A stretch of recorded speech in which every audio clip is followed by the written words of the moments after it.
Hi, I'm Vanessa. And I am Maya Kana. And every time that we do a reading for ourselves or for each other, I'm not kidding you, we get release and surrender every time. So, this obviously has significance to our individual lives and as well as the collective. So we thought, why not do a video on 5 ways to release and surrender? Yes. So this is a question that, I get a lot when I'm doing coaching, and her as well.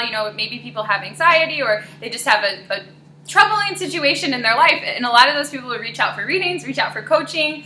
Sometimes it's not about fixing the problem. Sometimes it's about releasing the problem to the universe and surrendering. And when people get this guidance, like even in our readings, like we pull this card for them, they're like, okay, that's nice, but how do I release and surrender?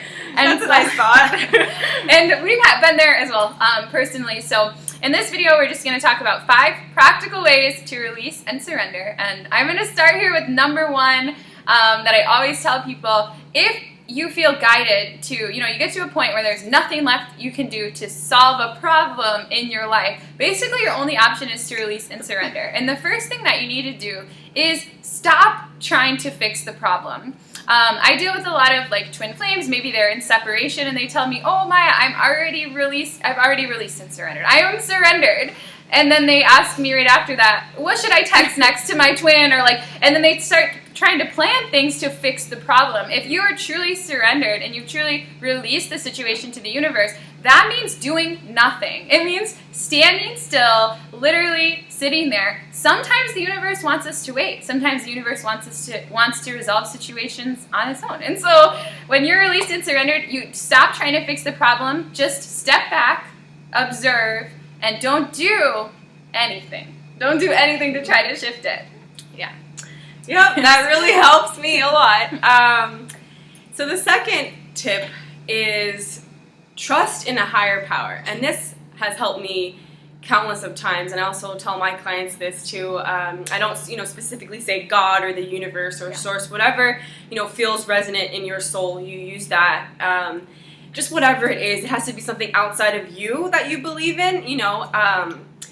This helps because when you're in that situation of, oh, what could I do, or what more could I do, how can I fix the situation, you can kind of rest in your being of okay, there's someone or something out there that's orchestrating this. There's a larger picture and there's a larger perspective, so it helps you put things into perspective. And for me personally, when I am dealing with my own anxiety, I always resort to this, and I always say, okay, well, I am not meant to be doing everything on my own. I have beautiful friends that I can reach out to. I have my own guides that I can reach out to. But, there is a point in time where you need to release and surrender to this higher power that's at work here, and trust that it is always having your back, because that is the truth. And I always play this little game oh, well, what if, everything good happened to me? Well, what if the universe had my back? And that is the truth.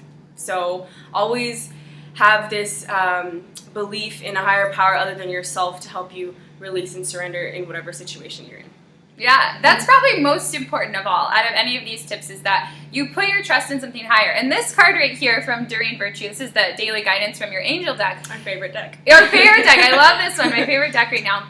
It talks about how, some people believe really strongly in God or in their guides or the universe, but this talks about a higher power being your actual soul itself. So you don't necessarily have to believe in God in order to release to a higher power, but you need to believe that your soul essence is more powerful, more wise than your human mind. Something other than your human mind. I was just about to say that. Yeah, than your 3D self. There's something there. Yeah, your mind is really smart, but your soul's smarter. So it's like saying, you know what, I did the best I could here, and I just did this yesterday. I just do this all the time. Okay, I did the best I could to resolve this situation, and there's nothing else I can do. So soul, taking this, I turn it over to you, to my guides, please help me out. Your guides work for you when you ask them to, and they don't necessarily intervene. Right, yeah. So you want to turn it over to them. They're too polite. Yeah. So for number 3 tip, when you're in this process of releasing and surrendering, sometimes people get anxious because they don't have anything to do, because they're used to worrying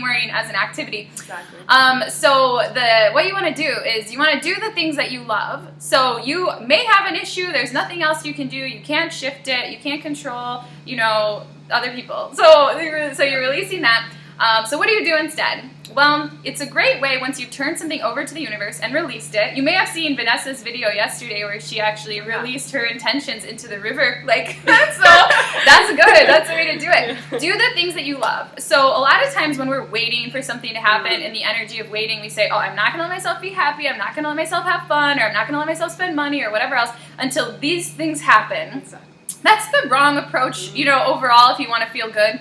A better approach is to say, I'm going to live right now like as if this has already occurred, and I'm going to let myself have fun. I'm going to let myself be in the vibration of love and joy. And I think when it comes to doing the things that you love, when you're trying to release and surrender, things that bring out your soul are really good. Like, listen to the music that you love, be artistically inspired or be creative. Like, go to a nice movie that helps uplift you. Hang out with your friends. Don't stop living just because there's an ongoing situation in your life that you do not prefer. Because the way to shift it is to live an inspired life. So think about, what have I been waiting to do until this situation is resolved, and just do that now. Yeah, I was actually going to add on with that. It kind of reminds me of that quote where I forget who said it, but like, peace doesn't come, once everything is aligned. It once you are peace, and once you remember that you are peace, then that's when everything is aligned. We try so hard to do everything on the outside when we're like suffering inside, and we think that that's going to help us feel better, but we have to feel better first so that everything else can be in alignment. And definitely listening to music is probably the best thing that helps. Like, and when Maya mentions like to live your life now, she doesn't mean necessarily, I mean, you could, but she doesn't mean like go like jump off a plane or like do crazy things, like little things that can help you feel as if you're truly living. Like in the morning, listening to music while you're getting ready or something, that just raises your vibration. Yeah, eating foods that you love. Like, you don't have to invest a lot of time and money, but don't, like, sometimes things are wrong, and so we torture ourselves by focusing on everything that's wrong. Right. Do give your attention to things that are right. I used to do that a lot. I used to, when something wasn't right in one aspect of my life, like, so say for health or relationships or business or school, everything else would just be out of balance because I would just be focusing on that, so I wouldn't want to go to the gym just because my relationship wasn't balanced, or if my school wasn't balanced, I wouldn't want to eat well or something. So it's like you need to make sure that everything is in alignment even when something doesn't go right. Yeah, do your best. So another tip, number 4, is this is a little kind of wonky, I guess, if you really think about it. Like, you think it's counterproductive, but it really helps. It's to set 5 minutes 5 minutes I would say is the best worry times in the morning and in the evening before bed. And I recommend you do this out of your bed. So like, say if you wake up and then as you're walking to brush your teeth or while you're brushing your teeth, set 5 minutes to worry, to be completely negative, to be in ego, to be in like in the worst mood ever, just whatever you're feeling, or just state your worries or your fears for the day, or your anxieties. And just be in that and feel them, and you can't, because if once we say that you have to be happy or something, you're going to try to resist that, and it's just going to keep coming up. So just be with that for 5 minutes. Allow yourself, and then at the kind of the end of the 5 minutes, say, okay, I already allowed myself to feel this way, and now I'm going to, shift that and make my day into the best day that I can, and I'm going to choose better feeling thoughts throughout the day. Now, in between your 5-minute worry time in the morning and night, in between that, if you find yourself kind of, turning back to that negative vibe or low vibe, you have to catch yourself and choose. Like, it's really a choice, because we're not our thoughts. Our thoughts are just coming in like little leaves on a river, right? And so you look at that leaf, you catch that thought, and it's your choice. You can, keep it or you can release it. Like, we don't have to keep the thoughts. We can only keep the ones that are truly resonant to ourselves. So one that is truly, not in alignment with who we are, we just let it go, okay? Like, I recognize that I had that thought, like, what the heck? Like, I don't want that, and you just let it go. And, of course, it seems easier, obviously, but with practice every day, if you really choose your thoughts, it'll become easier. So have 5 minutes in the morning to do that, and then 5 minutes at night. It's just to get it all out of your system. Allow yourself, give yourself permission to feel, because all of our feelings are valid. We're not advocates of just the light. We're advocates of the dark and the light, because it's the same thing you're working with, just to bring it all into balance. So, yeah, that's really helpful. And I use it myself, and I wouldn't just be saying these just because they're like, like just good things to say, but they really do work. So, yeah. So just to add on to that a little bit, if you're having a 5 minutes of worry time, the point of it is to let yourself feel that stuff and to observe yourself. So throughout the day, when you're not in your 5 minutes of worry time, you don't have to judge yourself if a negative thought comes up. The single negative thoughts are not the issue. The issue are repetitive thought patterns, the story that we tell ourselves. So if a thought goes in, oh, this problem is there, you just observe it, okay. And then you adjust, focus on something else instead, you know, shift your attention. Or I do think, like you said, music is really powerful. Like if you have a song that really inspires you, like you can just go right to that song, like, okay, here we go. How on your playlist, all right. And then if you just find yourself, sometimes like a part of our personality is attached to the negative thought pattern. So if you find that bringing up, you can just say, oh, no, you know, tonight, like at your 5 minute time tonight, if you have a really good friend that's really grounded, sometimes masculine energy people are great at this, and they'll actually let you like yell out your thoughts to them. That can be good for your 5 minutes. Or writing it out, like you can write out your stuff and like put it in a box and bury it or burn it. Like there's all kinds of different things you can do.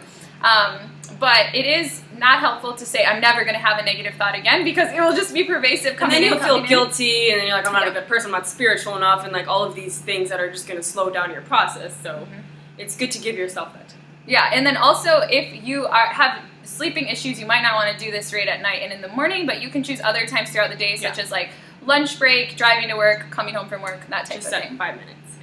Yep, and then the final tip that I had was to have gratitude, which a lot of people say, but this is truly powerful with the law of attraction. Have gratitude and live as if you already have what you want.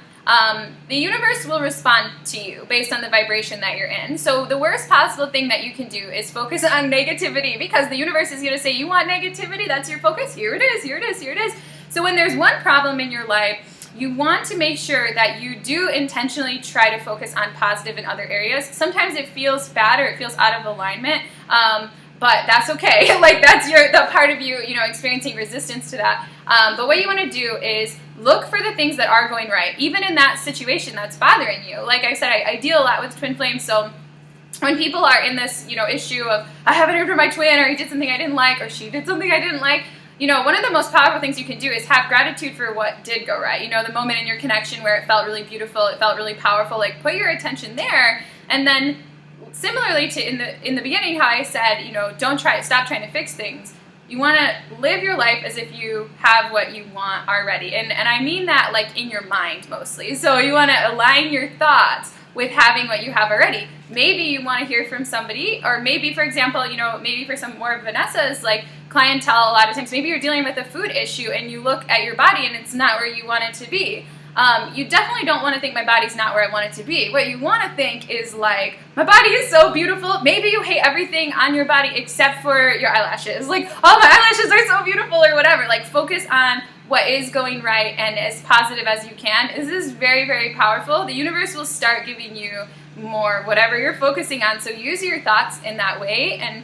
And gratitude is a very powerful exercise, like focusing on, you know, 5 things of gratitude a day or whatever. That's a very good way to release and to surrender to the positive as well. Yeah. Also, to add to what Maya was saying, it is hard to focus on what is going right, I will be honest, when you're in a very, very hard situation, you know. I mean, it's all perspective, right? You know, what is hard, what is easy, what is not. But say if you're in your perspective, it's really hard. For me, what helps me is also not just focusing on what's going right at the moment, but also actually looking forward really helps me. And that, for some people, they're good at looking at the past and like all the good moments. And for me, that doesn't help, because I'm like, oh, well, why can't I have more of those moments? For me, it helps me to look forward and to get excited at like, okay, well, if I do my inner work, you know, and I trust in the universe, like anything can happen. That just like kind of makes me feel better and gets me out of that rut. So just if you want to try that could also work. Yeah, holding like a future vision, if you have one that feels really powerful to you, returning to that vision can be helpful. Yeah. I also like to look at, you know, other people that things are going right for, like live vicariously. Yeah, last Sunday, for some reason, I think it was last Sunday or Saturday, it was like a really difficult day for me, and I went to the park and I was just like, felt like immersed in negativity. And when I was at the park, I saw this other like couple right next to me that I saw them walk and meet like in the middle of the park and holding hands, and I was like, oh yeah, that. I was like, I don't know what's going on in my life, but I was like, yes, that, like that's beautiful. That's wonderful. So you can also, you know, sometimes when you're in a situation like this, you can be fun to just, tap into other people's positive experiences, kind of align with that. Like, yeah, that's nice. I want a little bit of that. That's good. A lot of that. So these are 5 ways to release and surrender. We hope that you have enjoyed this video very much and that it helps you. Share this with your friends and your family or your loved ones, because these are pretty, you can apply these for, any situation really, is that you want to at least like shift yourself a little higher to what you're feeling to feel a little better. And if you're in a situation that you feel like you just have like a really tight grip, release and surrender. Yeah. And if you need help releasing and surrendering in a situation, or you want to just work with us in any way, we are announcing today that we are going to be having sort of a little upliftment sessions this weekend, all day Saturday, for 1-hour sessions with both of us. In the sessions, we can help you release and surrender, focus on your healing, create an action plan. We can pull cards for you from this deck or other decks. And those are going to be $35 for 55 minutes on Skype video. So if anybody wants to work with us, please send one of us an email. My email address is mayasbrightstarcreations@gmail.com. And mine's vanessaliving8@yahoo.com. Yes, and so we'll also put that in the comment section below, but we would love to sit down with some excited. of you. Yeah, fun. We want to charge some people up on the energy of love and excitement and positivity and help people to make some adjustments. So if you want to work with us, please reach out. And if you don't want, the cards, we don't have to. If you do want the cards, we do. So it's just pretty open. Whatever you feel like you need, we can deliver. All right, well, we wish you guys a beautiful day, and we look forward to working with some of you this weekend. Yay. Bye.